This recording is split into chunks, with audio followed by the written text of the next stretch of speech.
माता मरते रहते कहते बोला का हो गई मैं कैसे भूला गए कहां हो जल्दी कैसे करते भूल हो गए कैसे चुप हो गए ऐसे सोचा थे हां जाने जंगल जाने पहुंचे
रोटी पानी ला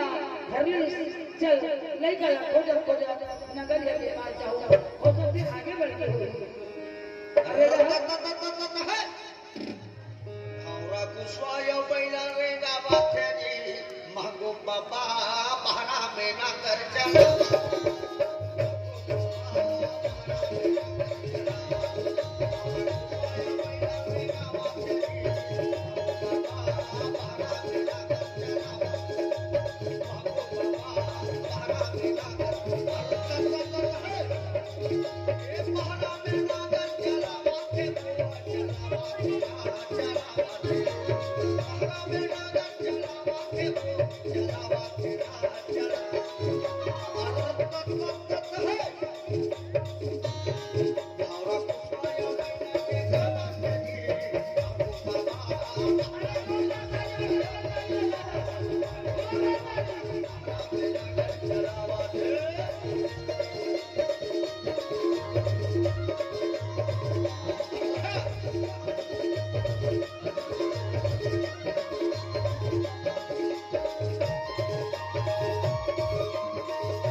बढ़िया बेटा बढ़िया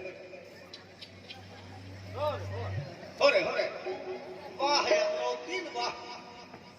रोज 9 बजे रोटी पानी लेके आ जा